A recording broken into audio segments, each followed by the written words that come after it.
And here we are. Everything is alrighty, as far as I can tell. Welcome. My name is Ike. This is Switzerland.playit with TAGN, the angry game news every day here on Switzerland.playit on YouTube, Rumble, of course, Twitch and Kick are also on board. Every day, 10 a.m. Eastern, that is, by the way. So yeah, we have news. We have enough news. Let's put it that way. Not super interesting stuff, but we have enough. And how about not wasting any more time? Because your time is valuable, or mine maybe. I don't know. We're going to talk about Take-Two, and the CEO told us a little bit something about the brands, mainly GTA 6 and Borderlands 4, the upcoming Borderlands 4. About the prizes and all that, because they think about the gamers, by the way. Big times, they think only about the gamers. You know who might not think too much about the gamers, though? Sony. Because the Sony PlayStation Store 3 stuff is offline since a day now, a little bit more than a day. And some gamers are a little bit concerned. Developing. The PlayStation Store on PlayStation 3 appears to be down. Something seems to be amiss on the PlayStation Store for PlayStation 3, and it's stopping us from making new purchases. Since at least Tuesday evening, Eastern Standard Time, the store has been crashing out. Let me just enlarge here. Where was I? Crashing out of game and category pages. Display only the message, "This service is currently undergoing maintenance," before dumping back to the XMB. We've since checked the North American, Europe, and Japanese PlayStation Store, and all three produce the same results. After browsing and or searching the store and bringing up a game page to view its details, the message will pop up and crash back to the XMB. Some pages initially load and you can start looking at the screenshots and videos, but all too quickly the pop-up hits and crashes out. Fortunately, there seems to be no issue accessing your download history, so previous purchases can still be found and installed. Also on the upside, this issue doesn't appear to be affecting the PlayStation Store on Vita, which I never owned. I missed on that, unfortunately. We were able to browse, search, and download content like usual. We've checked the usual Sony support and status pages, and have unsurprisingly found no mention of the problem. If this is an actual maintenance issue, it likely wasn't a scheduled one. We're coming up on 20 hours. Now it's more like a 48-ish hour, closer to. Since this issue was first reported to us, so it doesn't appear to be a quick fix either. And I looked it up today again, all that stuff. No mention so far the last hour, 1.5 hours. We'll keep checking and report back as things hopefully improve. In the meantime, if you want to see the slow, sad process in action, take a look below. Thanks to Ipkek, I don't fucking know. Friend of our own, Spike the Dragon, who seems to have been the first to notice the problem this week. And you have just a little clip here about what this error looks like. Fuck yes, I did it on time. Did you? Oh, you ever eaten? So I have a PlayStation 3 since half a year or so now again. Maybe a little bit more. No, about a year now. I got a PlayStation 3 again. Don't visit the store though, because yeah, I don't care too much for the store. But yes, there is an issue because some games are only available legally now, new in that sense, to get it only over the PlayStation 3 store on the PlayStation 3 itself. Which contains, for example, Metal Gear Solid 4. Otherwise, you need to find the game on physical, on disc, of course, on eBay or the usual auction places there.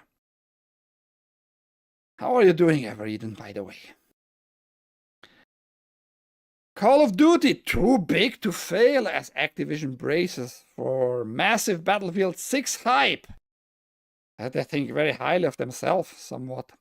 We don't know if you've noticed, but there's a lot of buzz around Battlefield 6 right now, although Call of Duty publisher Activision apparently isn't worried. Hype as a grand return to what made Battlefield, well, Battlefield, the military shooter, is raking up serious support from those who have grown wary of the competition. I noted here, open beta already peaked up to 330,000 concurrent players on Steam. So it's just an open beta and like 330,000 concurrent players in the Steam DB. Probably even higher because that was like reported 12 hours or so ago, 20 hours, something in that range. Might be higher, might be like 350,000 concurrent players. So Call of Duty should be a little bit concerned, maybe a little bit. But we come to the point where maybe they aren't too worried because Battlefield requests some hardware features of your PC. Indeed, with the aforementioned Call of Duty going all in on its Warzone Battle Royale mode, complete with increasingly absurd character skins, there's been a growing demand for a more grounded AAA FPS experience. Yeah, and I talked quite often about that crap now. You get all kinds of stupid skins for Call of Duty. Makes no sense. I don't know why they do that, but it seems people want that. But on the other hand, this article tells us now people are maybe getting tired of it. I am not sure about that either. Because you see, Fortnite is flourishing. Fortnite is not going anywhere for now, you know. The duty continues. Ahoy, Godzilla. Where was I? Yeah.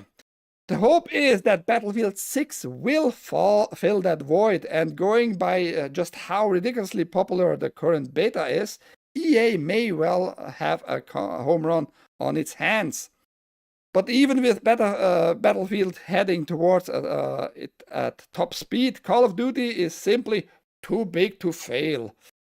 Is it though? That's my real question. Is it though? Because we don't know really the numbers that well. It's now a Microsoft game. It's on Game Pass. You can buy also the game as a standalone in that sense too. But is it too big to fail? We're gonna have to wait and see when Battlefield will launch normally and how that works out.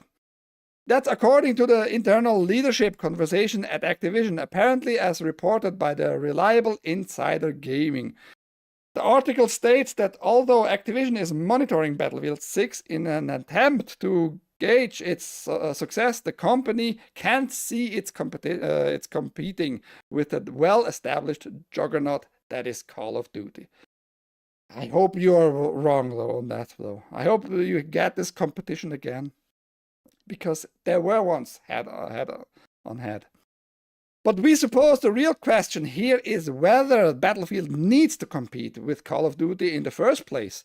Obviously, both properties are targeting the same kind of audience, but again, given the more pop culture direction that the latter has been heading in for years now, it feels like Battlefield can provide something different. It's not different, it's just the old school experience some people might want again to have. Like, no nonsense, just shooting at each other without stupid skins and very idiotic finisher moves and all that shit. Keep that shit away. And doesn't Call of Duty have like a mode, just a regular mode without specialized skin crap? I don't know. If they make a few flops in a row, it could die. I mean, it's not gonna flop, the Call of Duty stuff. It's not a flop so far. I wish it would, honestly. I can't stand all the cheap, rigor-rated Battle Royale games. They're all the same. I mean, Battlefield will have this Royale stuff too, you know? It will have that stuff too, but how idiotic, how moronic, how lazy they are going to be, who knows. There was a time all the way back in the PS3 era when the two franchises were very much head on head with one another. This was the Call of Duty struck gold with the original Modern Warfare, of course, but Battlefield 1943, Bad Company 2, great one, Bad Company 2 I love, and Battlefield 3 were all very heavy hitters for EA in the years that followed. True. Yeah, we have to wait. But speaking of Battlefield,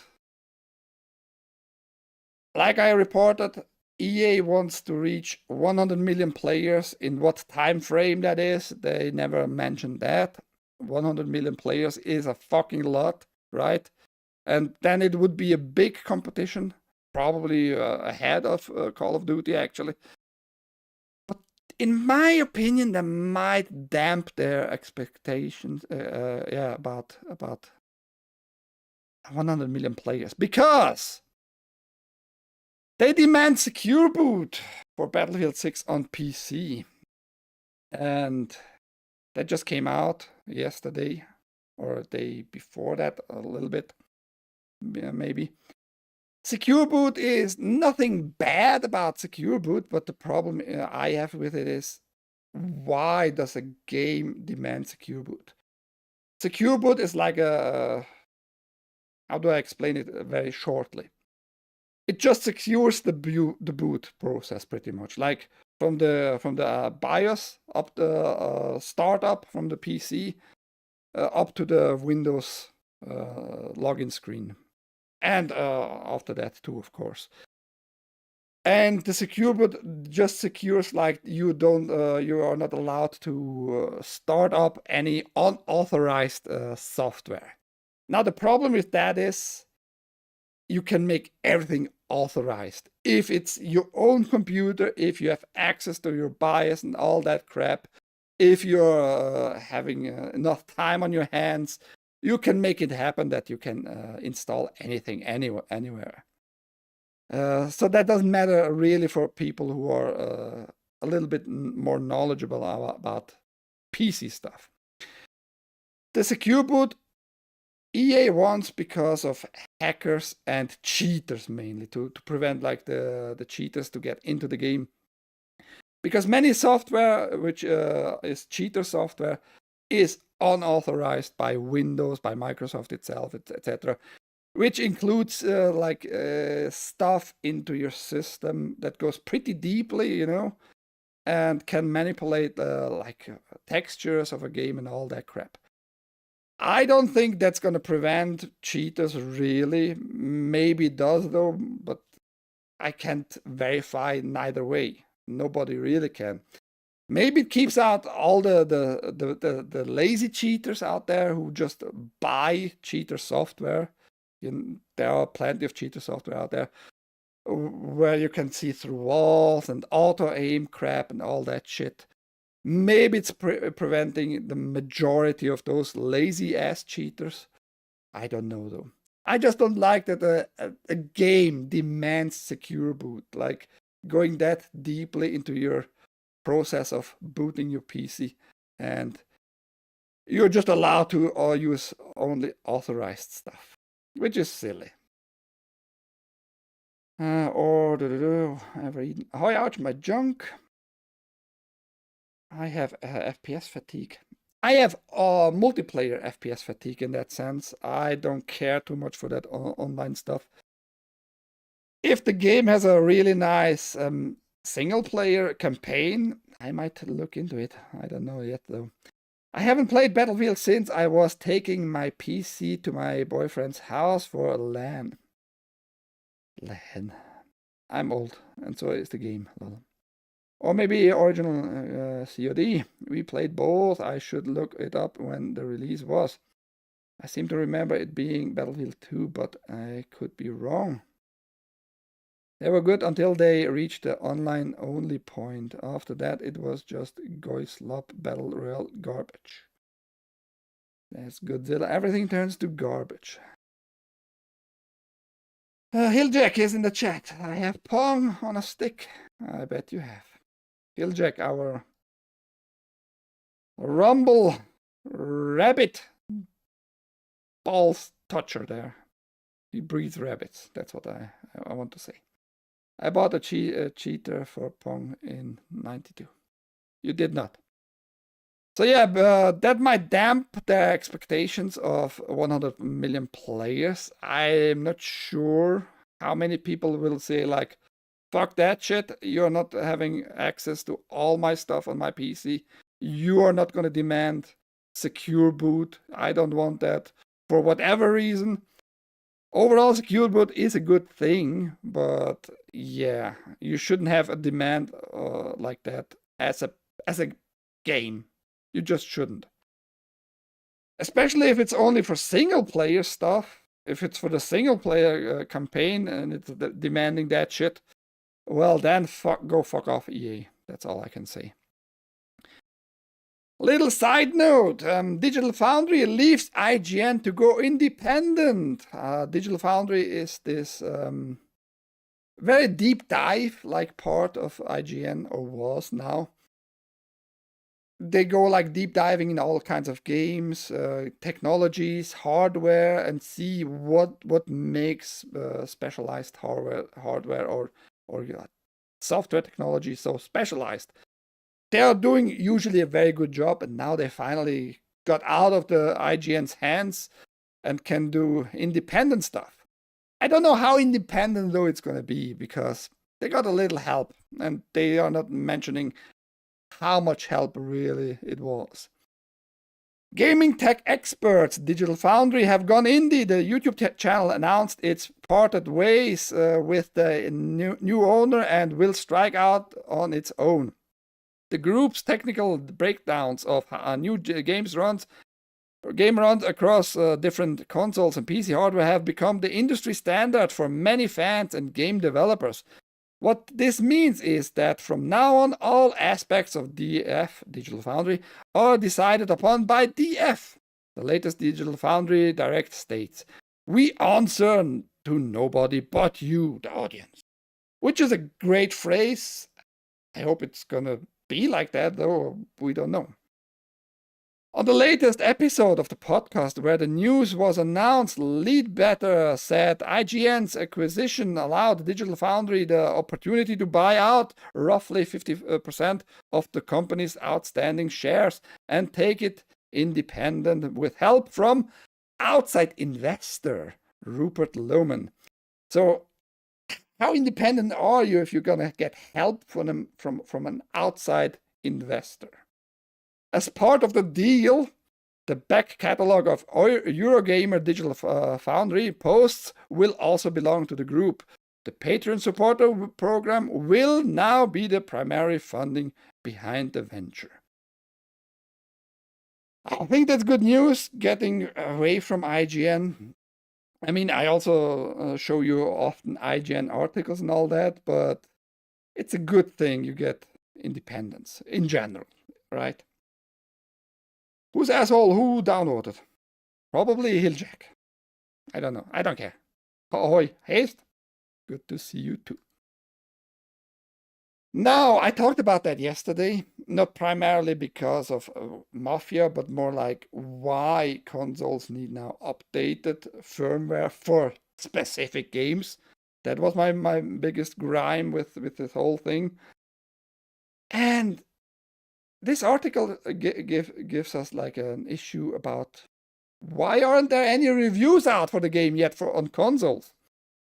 It's a red flag. Roundup, total lack of Mafia, the old country PS5 reviews, is a red flag.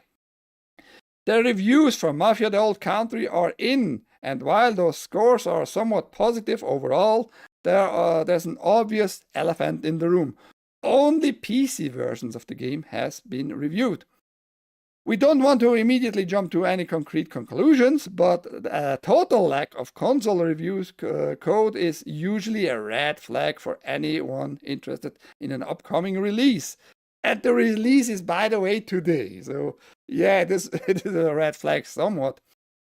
While it's possible that there has been some kind of kerfuffle with both Sony and Microsoft in being able to provide press with early access on consoles, this is one of those situations where we encourage everyone to take a step back and wait for the console-based impressions before hopping aboard the hype train.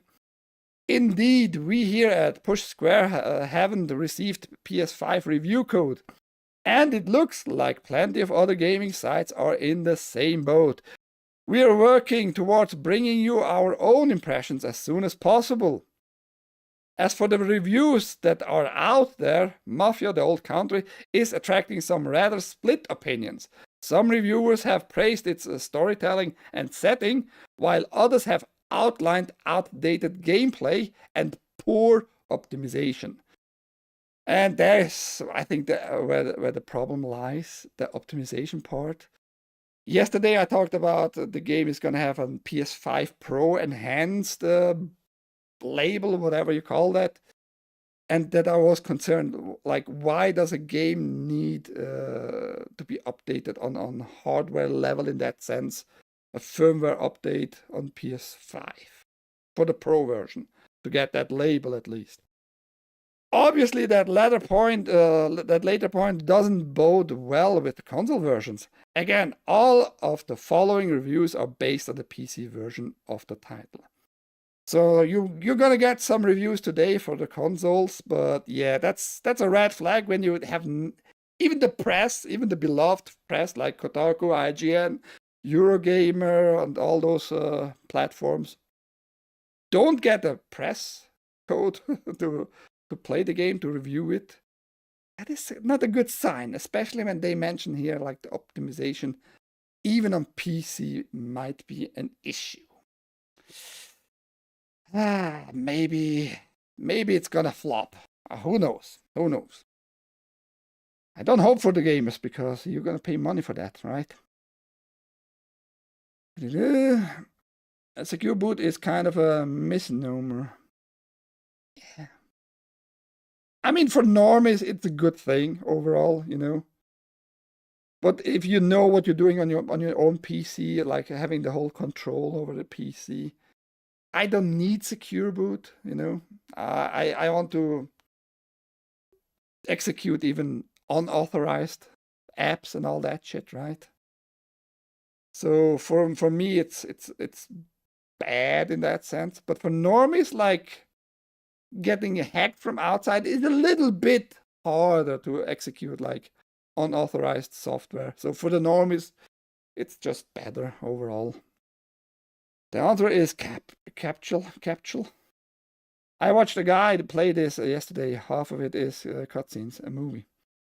I think Mafia was always like that. I haven't never played the Mafia trilogy so far, but I think it's Mafia. It has to have a lot of cutscenes.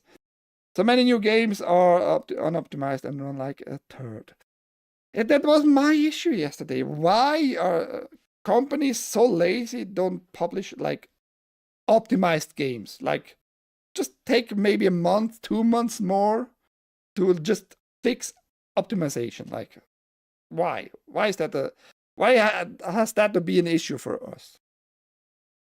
But Microsoft honors the boot key like Ubuntu and Red Hat use. It doesn't make your PC more secure. Not yours. Like I said, normies, it's better. It is just. It is what it is, man. What can I say? Just a side note, are you fans of The Office? I never watched it. I still don't care too much. But there's a spin-off. The new Office spin-offs. First trailer is remarkably unfunny.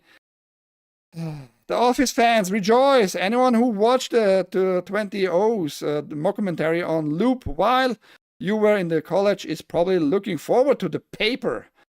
That's the name of the show. A new spin-off set in the universe, ? In which Michael Scott led a merry band of misfits on a tiresome journey to sell paper. One of those clients was a Toledo newspaper called The Truth Teller, and the paper is their story. It's told in a mockumentary style and is ostensibly shot by the same camera crew that filmed the documentary in the original series. Whatever those guys are doing, I hope they've captured funnier footage than what we've seen in this first trailer. I tried to watch the trailer, and when Kotaku, an unfunny platform in itself, they think they are funny very often. When they tell you it's unfunny, it's really bad. I think it's really, really, really bad. I tried to watch a trailer and it's super duper shitty lame. Go watch it for yourself.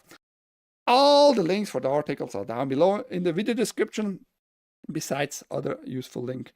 Like if you want a VPN, there's a VPN link. For a free VPN service, by the way. Another side note, Nintendo files Joy-Con 2 patents for a crank clickable wheel. Patents aren't typically a big deal as they don't always result in a tangible product. But we can't help but share that the latest filings that feature Joy-Cons 2 attachment for a crank and clickable wheel. And I think this picture speaks for itself. I don't need to go into the whole article here. You're going to have a lot of fishing activity maybe on the Switch too. I don't know, but it's pretty clear what this add-on for the Joy-Con is. The Joy-Con, you have two Joy-Cons for the Switch and the Switch 2. And now you have an add-on which you can detach from the Switch. Now you have a little add-on for this Joy-Con with a little crank. And I hate fishing in video games. I fucking despise the fishing activity in games. The only fishing I ever kind of liked was in Breath of Fire 3, in the fairy village there, to give the fairies like fish, pretty much. Other than that, I hate fishing. But there you go. Nintendo is thinking about you fishers. Are you a fisher out there? Sega bass fishing. What did I miss? Two reasons for that. One, less talented in the industry, and two, the PC hardware has become so powerful they don't focus on optimization for much anymore. It's just laziness, man. It was good until Steve Carroll left. The 40-year-old virgin guy, right? He left. Why didn't they just finish the show? I hate office-style jobs. Why would I torture myself with that? Yeah, you can sit around all day long in a comfy office, no rain on your head, nothing like that. People prefer that, believe it or not. I believe in only when one more season. When is the flashlight add-on coming out? I am sure furry Pokemon people demand it, says Godzilla. I don't want to see that, to be honest. Make one yourself. Design one yourself and make the big money there. Go outside and fish for real. Even real fishing, I couldn't care less, man. I'm playing Crysis and it looks and runs better than many new games. Yeah, but you have to be like honest with yourself there, Haste.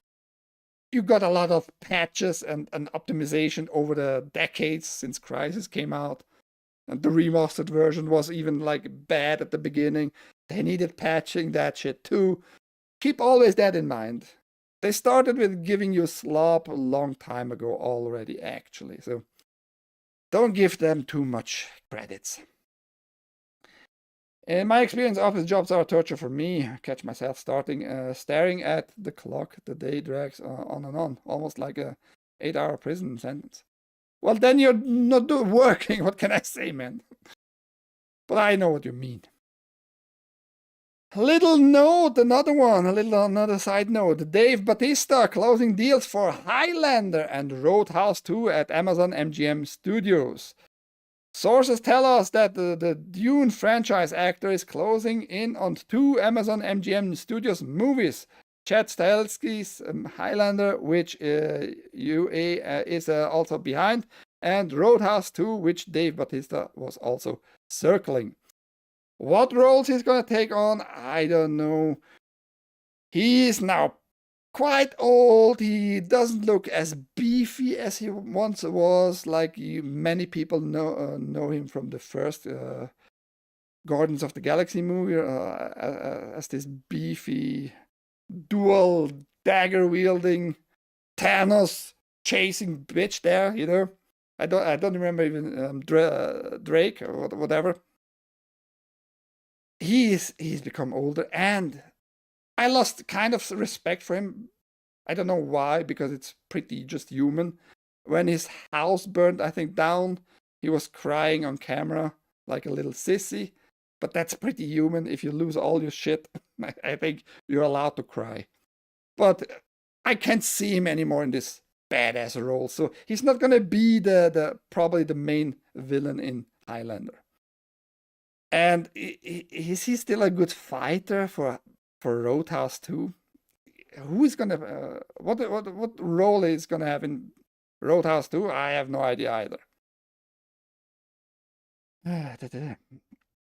He lost a lot of weight. Did he get AIDS? No, he's just old, man. How old is Bautista? How old is Dave Bautista? Tell me, AI. I'm gonna trust you.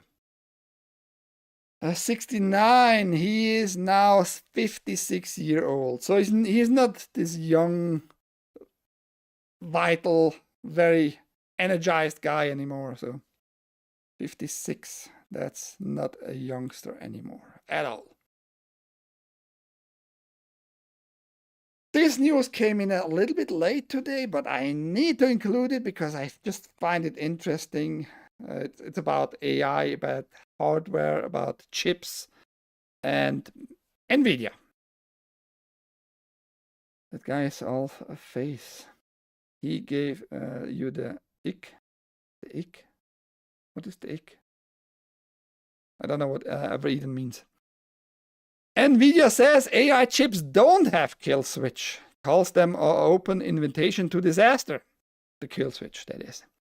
No backdoors, no kill switches, no spyware. That's NVIDIA's pledge after an acquisition from the Cyberspace Administration of China, which asked NVIDIA last week to provide documents about security vulnerabilities in NVIDIA's H20 data centers GPUs, specifically citing backdoor security risks.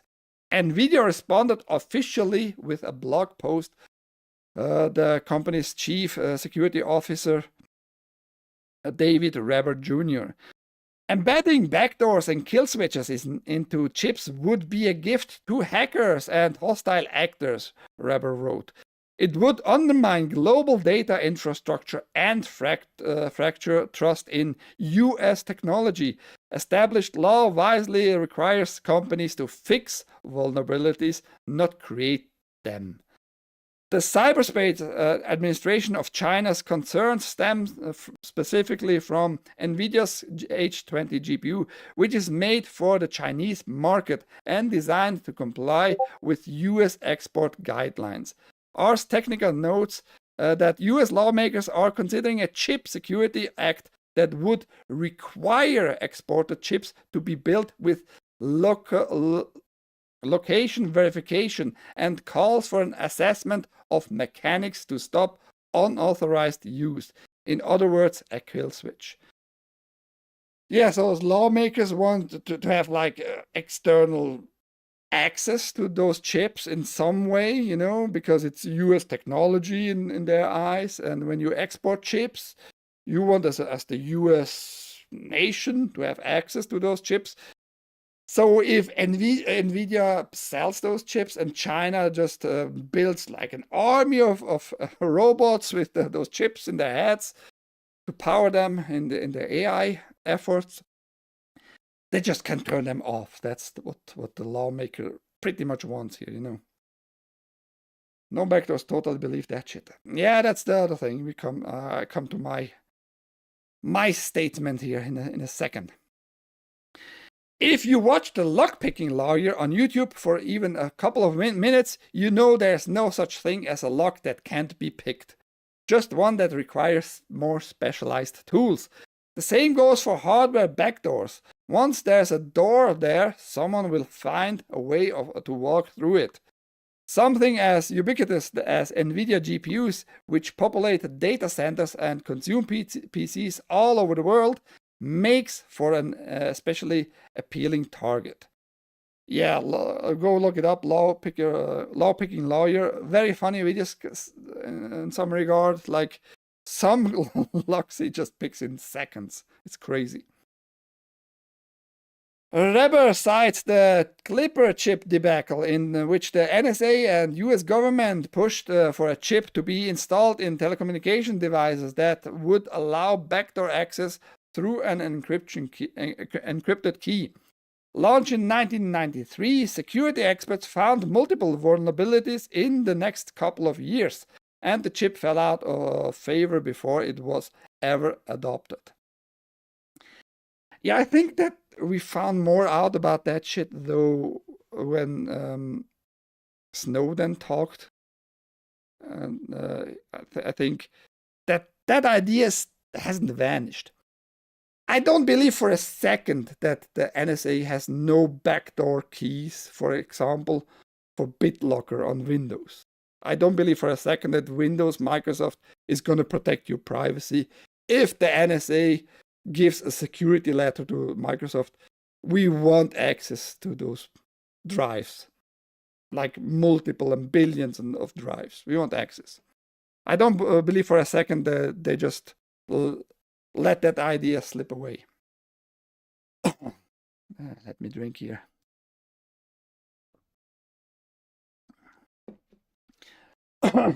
Security researcher discovered fundamental flaws in the system that could allow malicious parties to tamper with the software, and that created central vulnerabilities that could be exploited by adversaries. In other words, this kind of backdoor access might give the US government access to the GPUs, but it would also give other governments and other malicious actors access as well, with some effort. Yeah, if somebody has a backdoor open there, others can use that too. So he's absolutely right with that. Some point to smartphone features like Find My Phone as models for GPU kill switch. Reber continued, explaining that those are user-controlled software options. Hardwiring a kill switch is something entirely different, a permanent flaw beyond user control, and one open invitation to disaster. That's not sound policy. It's an overreaction that would irreparably harm America's economic and national security interests. Now, I don't own any more newer MacBook. Maybe some in the chat can point that more out. But, for example, the newer MacBooks, they are very tied to an account online. Like even if you wipe your whole hard drive and all that, you can't just boot it up. With wiping, I mean totally like null it. It is possible, but the system these days won't access with your online account, which is wild, you know. But yes, I don't know how well connected that is, like, and how much of a kill switch that actually might be. And it's not just only software, but it seems to be like if you lose access to this account and your hardware has tuned in with that account, I was almost locked out completely. I don't remember how I managed to do that on my MacBook M1. I managed to reboot it somehow, but they didn't give me access online anymore to my account with that notebook, which was weird. At one point, I was able to change the account. I don't know how I managed that. I don't remember. But yeah, I don't know how much software is involved in those newer hardware stuff. But he is right, yes. If you have like a kill switch, it's not the same as a software, that's for sure. For decades, policymakers have championed the industry's efforts to create secure, trustworthy hardware, Reber wrote. Governments have many tools to protect nations, consumer, and the economy. Deliberately weakening critical infrastructure should never be one of them. Now, the question is how sincerely is this official NVIDIA statement here? Do those chips have no backdoors, no side security, no kill switch? I can't tell you. Would be awkward if they have nothing, like just having it open for everybody who purchased them. I think it might be a lie, but can I prove? Nah. Can I prove that? No, not at all. They gave him the Ike. No.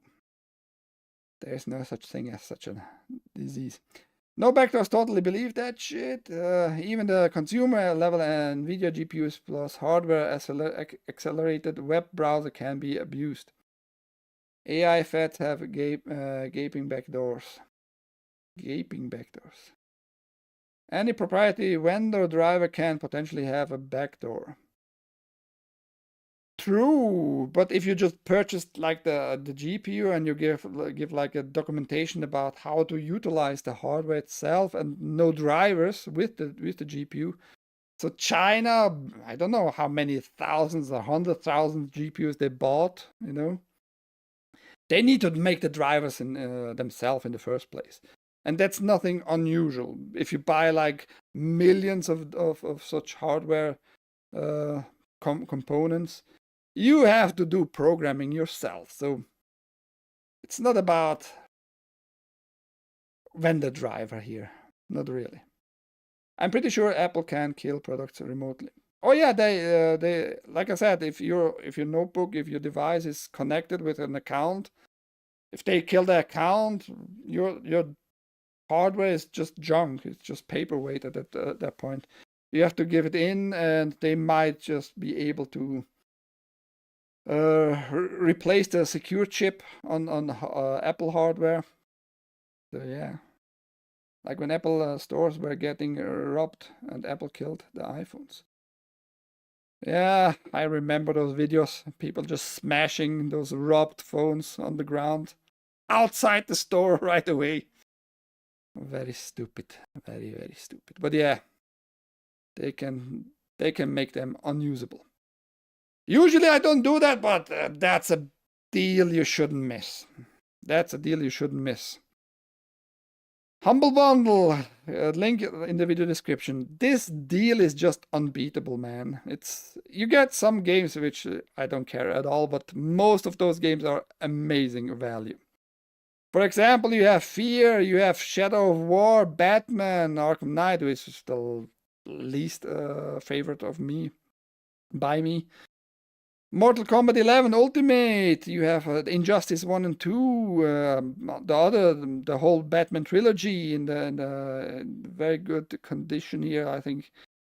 Game of the Year, this one. Game of the Year, the first Batman Arkham Asylum. Mad Max, Watchmen, The End is Nigh. I played only the first one, so I'm looking forward to play the second one. Very high value for all those games, man. 16 games for roughly, what is it, $15 or something like that. Make sure you click on the filter button here. Then you get like the lowest price. Just click on the button here and it does it automatically, and you get for $15 amazing value. I love like all of those games pretty much, besides Gotham Knights is lame, and what was it, Suicide Squad, nobody cares for that, but it's included. What can I say? You can give the key away if you don't want that. But yeah, I have just to point that out.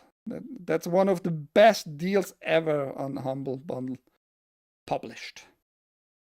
I liked Injustice 2. I was very surprised. There you go. And it's like the Ultimate Edition. Now let's talk about Take-Two and some statements the CEO made about the calls in of the earnings, the quarterly earnings calls. Take-Two boss says Borderlands 4 is $70 instead of $80 because we want to put out the best entertainment on earth and we want to deliver more value than what we charge for. Yeah, super trustworthy. Some CEO tells me that shit. Take-Two Interactive chairman and CEO Strauss Zelnick says Borderlands 4 is priced at a relatively modest $70 instead because the company just really cares about giving gamers a good value. Sure. During the Q&A portion of the end of today's Take-Two's earnings call, Zelnick was handed the softest of softballs when an investor asked why the company decided to price Borderlands 4 at $70 instead of participating in the recent trend in some AAA developers toward $80 games. I think our approach may be a little bit different. No, it's not. A liar. Zelnick said, gripping that softball tightly and running through all 4 bases. I still need to watch a fucking baseball game in live. I don't want to watch it on screens. We believe that any consumer experience is the intersection of the thing itself and what you paid for the thing. So our goal is to vastly exceed expectations. We want to put out the best entertainment on earth and we want to deliver more value than what we charge for. And we think we've, generally speaking, gotten that right. In an interview published in tandem with today's earnings call, Strauss dodged a question on whether GTA 6 will wind up costing $80, saying, "We've had variable pricing at the company forever." Why are you dodging the question about GTA, though? Huh? Why are you coming up with a variable excuse here all of a sudden? He returned to the same phrase during the Q&A with regards to Borderlands 4 price tag. Variable pricing has been the nature of this industry forever. Most frontline releases will go out at higher price, sometimes with special editions, and then over time usually the price is discounted to optimize for the largest possible market, and I don't think that's going to change anytime soon. A casual observer might look at Borderlands 4 $70 price tag and the fact that it was announced shortly after Gearbox boss Randy Pitchford lit the internet on fire by saying real fans would fork up the money no matter the price tag and say, well, thanks, Randy. But Larian Studios publishing director Michael Dowes recently said it's extremely unlikely Pitchford's comments had anything to do with Borderlands 4 pricing. Yeah, that has nothing to do. After he came out, just like this cocky fucking mentality. Yeah, if you're a real fan, you're gonna make up some means to get to the price they are asking you for. I think absolutely, because many people were pissed at that comment that Take-Two just took a little bit loose there, not a win for sure, and backed a little bit from the pricing stuff, just to get you later on with GTA 6. I still think it's going to be at least $90. Might be higher according to some analysts. Let's go move on with Take-Two though. We have more takes by Take-Two boss. Take-Two boss on GTA 6 pricing. Our goal always is to deliver more value than what we charge. So we have the same statements, it's just from a different platform here. Ahoy! I will not eat the bugs, but you will. WB Games sure haven't been releasing anything worthwhile as of late. The Smash Brothers clone shut down a while back, right? I need to be reminded of the name, then I can answer you that, maybe.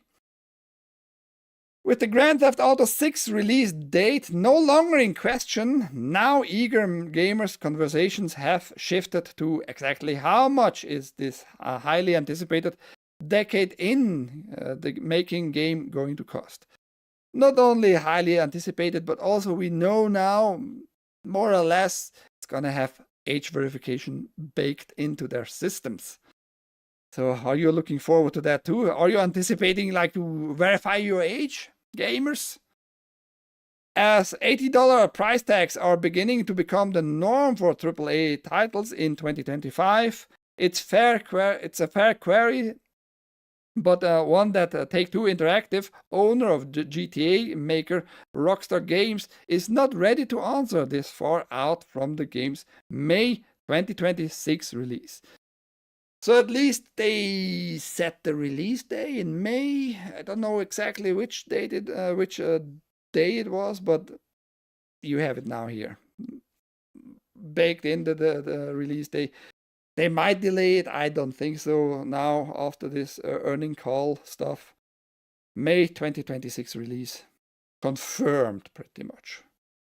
Our goal always is to deliver more value than what we charge, so we've had variable pricing at the company forever.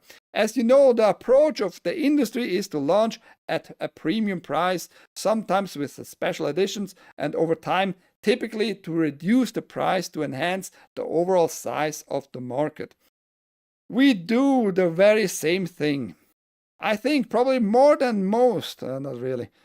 We are highly focused on making sure that the experience is great, not just because the game itself is great, but also because consumers have paid a fair price for it.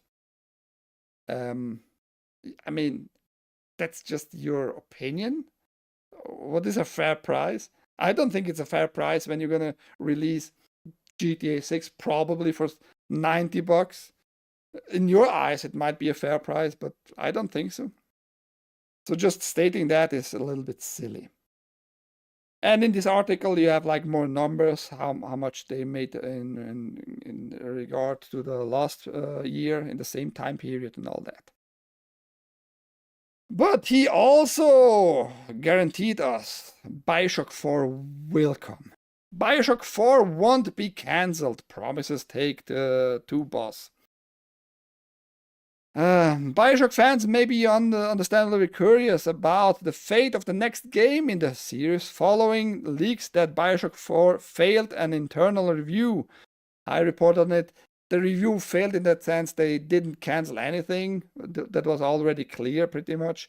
But they want to deliver like some kind of quality standard.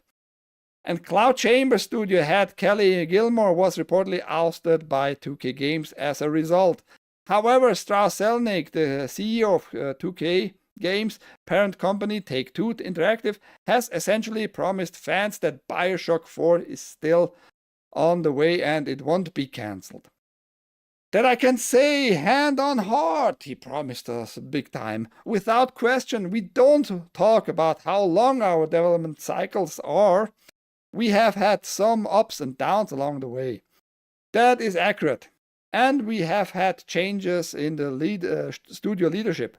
That said, we have very big shoes to fill on BioShock because of the legacy of Ken Levine, the legacy of what has gone before, which has been so successful. And we need to make sure that this experience is true to the BioShock DNA on the one hand, and a massive step forward on the other hand. That's always challenging. We think we are up to the challenge, but it has to be seamless. It has to not been seamless. Not. Yeah, that's what I just said. I reported on it. They weren't like satisfied with the quality, and I think it's a good sign when the parent company says like, okay, we have something here, but it's not really that good. Go over it again. We will not cancel it. We make a promise now, even. But you have to go, and somebody else is taking it over and making it hopefully good. Hi, Fredos at $80. Say goodbye to collecting many games. I mean, you're not gonna collect these days any games anyway, so all digital. Where are the physical games? Huh? Nobody's going to GameStop and buying physical CDs, which you just can insert in your drive, because who has a drive these days?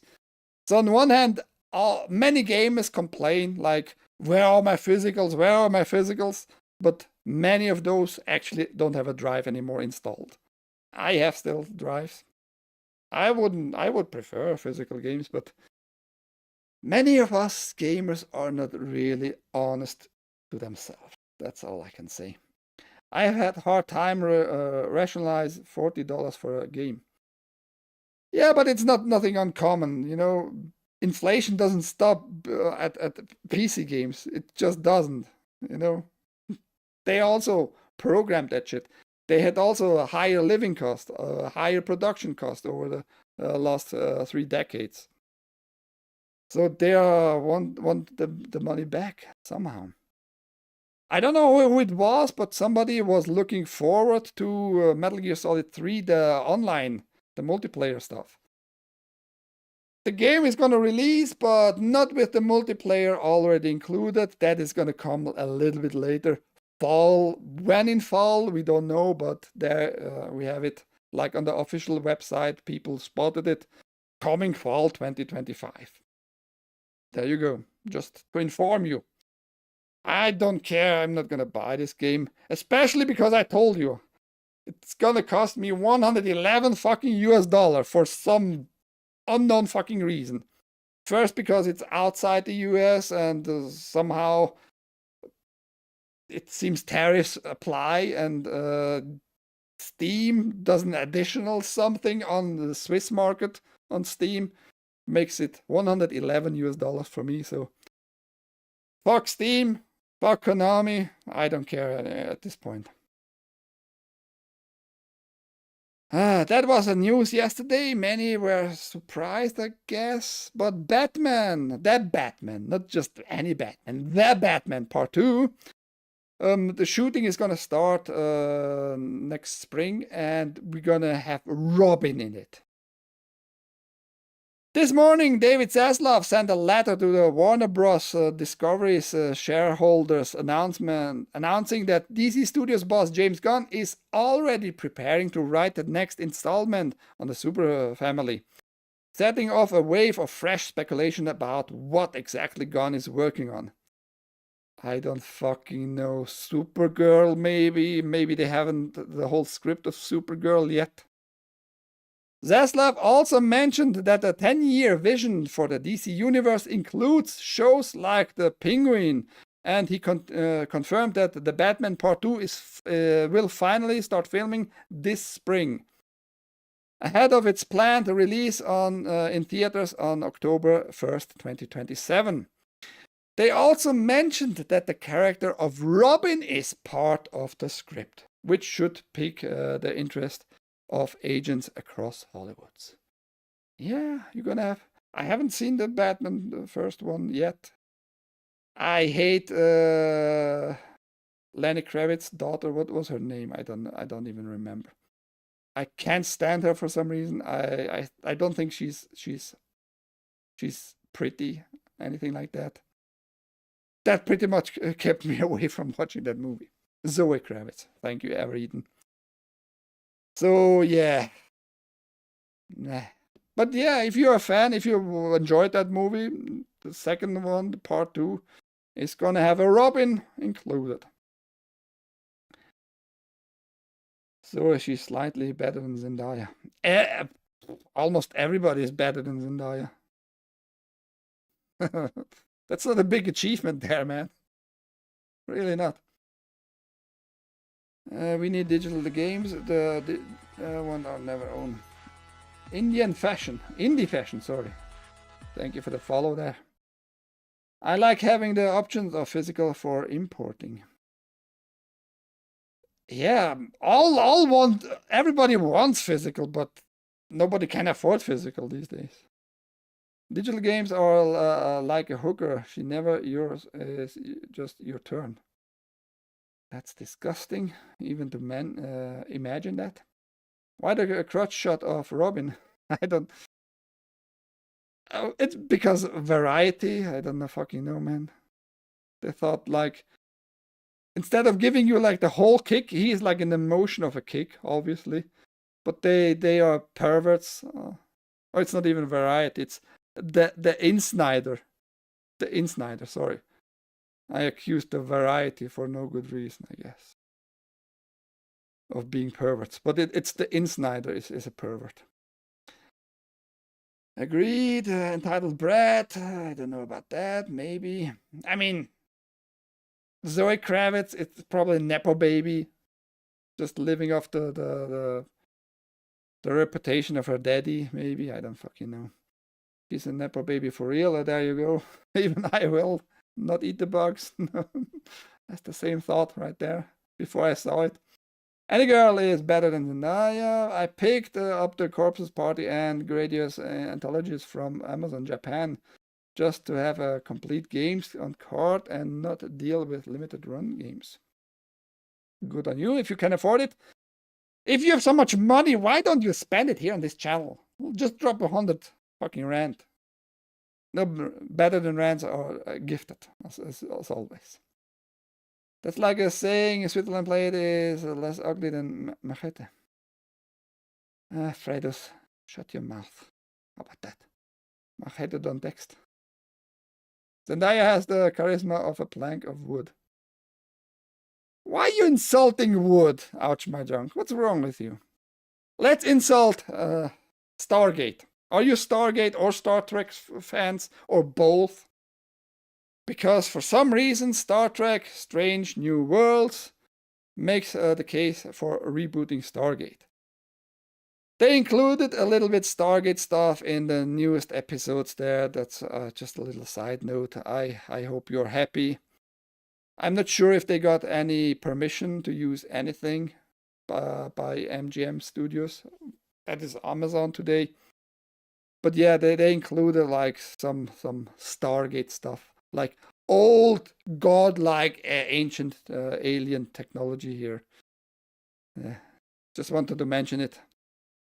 I hate this show. I haven't seen any episode, but the more I hear about it, the more I see about it. In general, I hate it and hated more of it. I hope you can hate it with me. Where's Bimo better? Probably sleeping. Probably sleeping. Who knows? How about Jude? Well, that said, I filled the 1 hour pretty well there. I think I did a good job. Hopefully some news are gonna stick with your memory forever. It's not gonna leave your head. Keep Zendaya in your head forever. Don't let her out. Imagine her naked if you want to. I think she was kind of naked in an Amazon production where she was like with 2 guys together and smooches and all that. Just a preview picture of that shit looked ugly as fuck. But Tom Holland seems to be into that girl. I don't fucking know. Is she even a girl? Is it even a girl? Is it even a girl? I'm casually looking forward to a new Alien series. The Aliens Earth. I reported on that. Aliens Earth having only xenomorphs, which are no CGI at all, only practical effects. Kind of looking forward to that too. Zendaya was in Euphoria with Sydney Sweeney. Whatever, man. Sydney Sweeney as all good.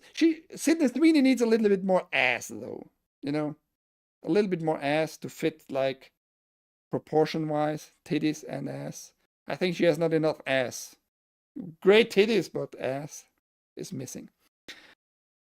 Next stream, for sure, is gonna be on Monday, 10 a.m. Eastern. Every day, Monday through Friday, I talk about gaming news, TV show news, very rarely anime and manga news or comic news and all stuff like that.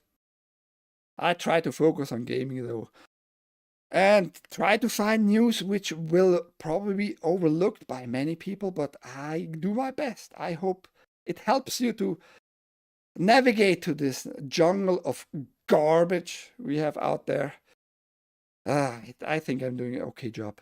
Tell your friends. Tell your friends. We need more viewers. The more viewers, the more in the chat, the less news I have to pick, and we can discuss together with it. I'm still like thinking about Ouch My Junk just told me he would be able to kind of do a weekly show, a summary pretty much of the weekly news. I need to see how we would be able to do that. That said, thank you for being around. I hope you have a great rest of your day. Might be evening, might be morning, I don't know.